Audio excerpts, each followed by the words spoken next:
और अब जनहित में आगे बढ़ते हुए बात उस राजनीति के भाईजान की जिनकी बढ़ती ताकत से तमाम सियासी सूरमाओं की जान अटक सी गई है। महाराष्ट्र में 29 महानगर पालिकाओं के नतीजों में एआईएमआईएम ने कमाल का प्रदर्शन किया है। बीजेपी के तूफान में जहां सूबे के करीब करीब हर शत्रप हवा में उड़ गए, वहीं असदुद्दीन ओवैसी की पार्टी ने अपनी सीटों के ग्राफ में 2 गुने से भी ज्यादा की बढ़ोतरी कर ली है। देश के सबसे ताजा चुनावी प्रदर्शन को पैमाना माने तो सियासत के भाईजान ओवैसी ने एक बार फिर से खुद को मुसलमानों का मसीहा साबित कर दिखाया। महाराष्ट्र निकाय चुनाव के नतीजों के आते ही उनकी पार्टी ने मिशन उत्तर प्रदेश भी लॉन्च करने का ऐलान किया है। जाहिर है ओवैसी का नया मिशन यूपी की सत्ता में वापसी के लिए पीडीएफ फॉर्मूले पर तेजी से आगे बढ़ रहे अखिलेश यादव के लिए खतरे की घंटी है। ओवैसी की बढ़ती ताकत मुस्लिम वोटों पर कॉपीराइट समझने वाले कांग्रेस के लिए भी किसी चेतावनी से कम नहीं। एआईएमआईएम यूपी में क्या करने वाली है, ये देखने से पहले महाराष्ट्र निकाय चुनाव के नतीजों में इस पार्टी के प्रदर्शन का अंक गणित आपके सामने रखते हैं। महाराष्ट्र की 13 महानगर पालिकाओं में एआईएमआईएम ने कुल 125 सीटें हासिल की हैं। पिछली बार महाराष्ट्र के निकाय चुनाव में एमआईएम को सिर्फ 56 सीटें मिली थीं, जिसमें इस बार 123% का उछाल आया है।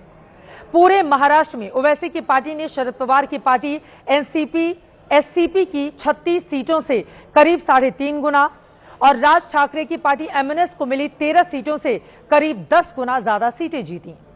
महाराष्ट्र के निकाय चुनाव में यूपी की सत्ता के दावेदारों में शुमार समाजवादी पार्टी को जहां सिर्फ 8 सीटें नसीब हुई, वहीं बीएसपी को भी महज 6 सीटों से ही संतोष करना पड़ा। बात अगर बीएमसी की करें तो यहां ओवैसी की पार्टी को 8 सीटें मिली, जो राज ठाकरे की पार्टी को मिली 6, अजित पवार की पार्टी को मिली 3, शरद पवार की पार्टी को मिली 1 और अखिलेश यादव की पार्टी को मिली 2 सीटों से ज्यादा है।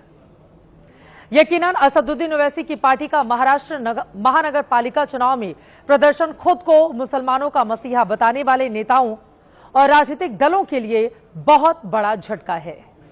ऐसे में ओवैसी भी उन नेताओं के अब मजे ले रहे हैं जो उन्हें बीजेपी की बी टीम बताते हैं। अब इनका तो कोई इलाज नहीं है। उनको लगता है कि वही जीते तो ही जमहूरियत की कामयाबी है। तो कोई बात नहीं, आप बोलते रहिए, हम अपना कामयाबी का सफर इंशाअल्लाह हमारी इज्तिमाई मेहनत और कुव्वत से तय करते आए और आगे भी तय करते रहेंगे। अब ये वर्डिक्ट कैसा आया, क्यों जीते ये लोग, तो ये तो अब वो पार्टीज को तय करना है जो हमको भी गाली देते। तो अवाम का फैसला है। कैसा है ना कि अंग्रेजी कहावत है, victory has many fathers, defeat has none.